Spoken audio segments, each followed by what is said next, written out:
everyone. Good morning. I hope you have an amazing day today. But first, I just want to show you 3 simple chords. I was messing around with this morning and I just thought it was pretty cool. I have A minor, G major, and then D minor. Okay? But we're not going to just play these chords regular schmegular. I don't know if that's a word, but I made it up. We're going to take some licks and create melodies to connect them. Everybody say connect them. Connect them. Now, what that means to me is that I can take really simple chord progressions and just kind of make them feel smooth and feel like they're related to each other and connected to each other. Connect them. For example, on this A minor chord, just taking my first finger and lifting it up and hammering it back down, it's something that's super, super, super easy and simple to do, but it adds so much flavor. Check this out.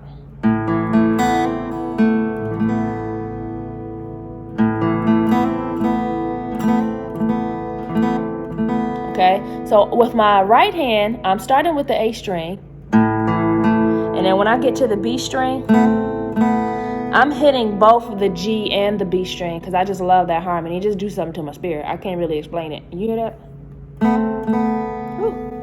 I want you to try that out with the A minor chord, and you don't have to be locked into a specific pattern. Find something that feels right for you. But the specific lick that I was doing was, okay, you can hit the D string even, and it creates a really beautiful harmony. And sometimes I like to just only hit the B string, so check that out. Okay, that's another cool idea. Mess around with that, practice that. The idea is that you're playing A minor, which I know you guys use A minor all the time, but this is just another way to kind of enhance A minor so that it, y'all know what I'm talking about. So the next chord I'm gonna go to is G. Okay, now everybody and their mama plays G like this. Okay, and I used to too, and I ain't mad at this. I appreciate you. I ain't mad at this shape, but I want to teach you guys just a different shape that can kind of just give you a different flavor. So I'm coming from A minor. I always say that the shapes that I use or the way that I hold the chord depends on where I'm coming from and where I'm about to go. Okay, so I'm coming from A minor going to G. I'm just going to take my ring finger. So check this out.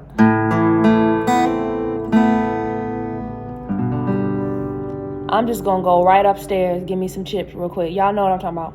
Okay, so if you're at A minor here and you're going to G, I'm just going to take my ring finger, reach up to that 3rd fret of the low E string, and then I'm going to take my middle finger, reach up to the 2nd fret of the A string, and my first finger, I'm not going to do anything with it, and my pinky, I'm not going to do anything with it.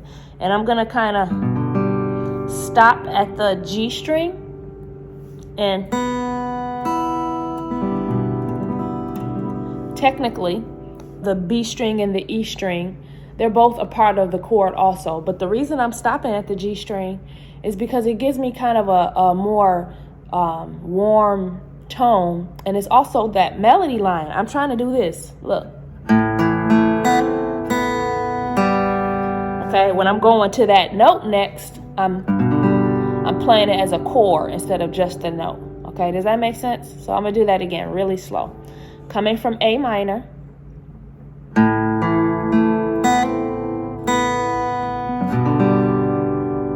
Okay, I'm gonna do it again.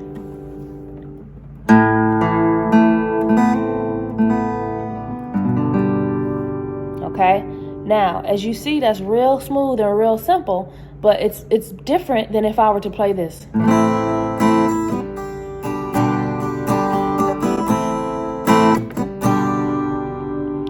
Okay, back in the day, that's probably how I would have played that. Didn't really have many options, but now when you have options, I consider them like a toolbox.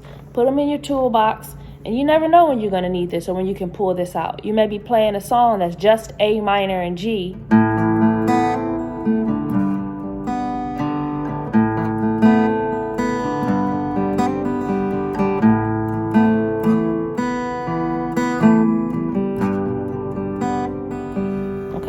notice another cool little thing I'm doing is when I go to this G major shape, I can still use my A minor to bounce on and off this first fret of the B string, because when it's open, it's B. But when I put my finger down, this note is now C.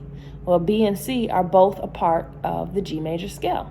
Okay, B is the third note and C is the fourth note. So that's why that's cool. It's not just a random trick. Every single thing in music, I think of it like a language, okay? It there's some letters you can put together to make certain words, and they just make sense. So that's why I think that works. Okay, and then A minor. So just practice going between that A minor and that G major. And then, last but certainly not least, we've got D minor. This is a terrible accent. So I'm starting with my first finger on the first fret of the E string. My middle finger is on the second fret of the G string, and my ring finger is on the third fret of the B string. And I swear, this D minor shape, I don't know why it's so weird for me to grab. So if it's a little bit awkward for you too, you're not alone. You are not alone. So just work on it and start with the open D string. Uh-oh, look at that. Boy, will you look at that first finger? I'm lifting the first finger up, and then I'm hammering down. Okay, so check it out. Okay, so I'm gonna do that real slow. I'm going open D. And I'm gonna lift my finger up, hammer down,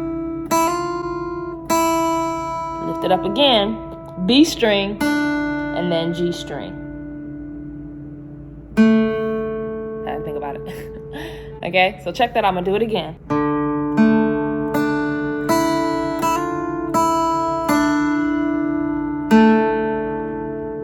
Again.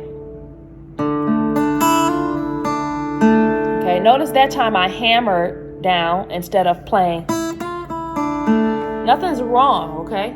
It's just what feels right to you. Experiment and try different things. And I like to switch it up. Let's put that all together. You have A minor, G,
okay?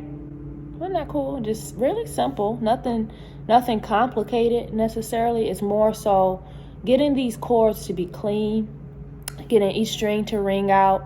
I think that's the most challenging part. I want to show you all one more little lick that I did in there that I noticed as I was playing the D minor chord. And really quickly, shout out to my Music Theory Bootcamp class. I am so excited to have you all. I just started this month and I had my first class last week. It was amazing. So if you want to join me, I do Zoom guitar lessons where I really dive into music theory, and it's called Music Theory Bootcamp. Email me at JUNOsGuitarBootcamp@gmail.com, and we have a couple slots open for January. All right, so if you want to keep diving into these chords and where they come from, and this will be a great class for you. So just wanted to plug that real quick. Also, Juno capos, hit me up if you guys want one. All right, so when I'm on this D minor, I noticed that I was also using my pinky to hammer down on the third fret of the high E string. Let me show you all what I mean by that. When I'm hammering down, okay, so I'm putting my pinky down and I'm strumming all the strings,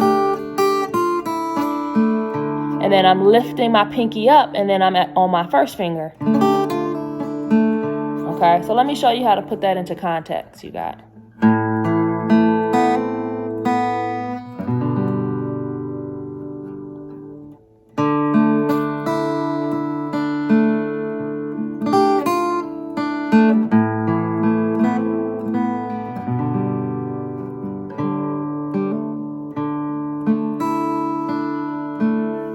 Okay, so again, there's no rules, there's no right or wrong way to do it. I just want y'all to have another little something to put in your toolbox, so that if you are, playing a song where you have a D minor chord and you're looking for some ideas, hey, you got this option. You can put your pinky right down on the 3rd fret of the high E string.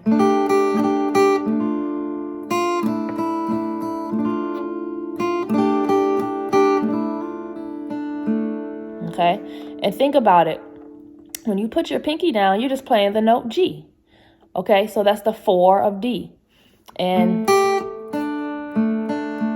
that's why it kind of works there. So I hope that this was helpful. I hope it gave you guys some tools to add to your toolbox, some books to add to your library.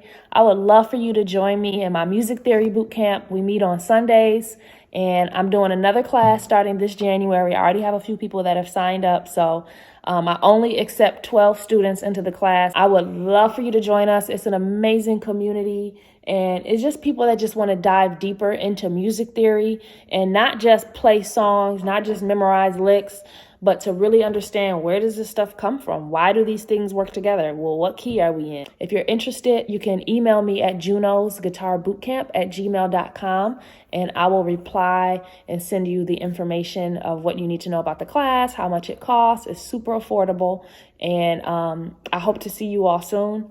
Thank you so much for the support. I really appreciate it, and I hope you have an amazing day.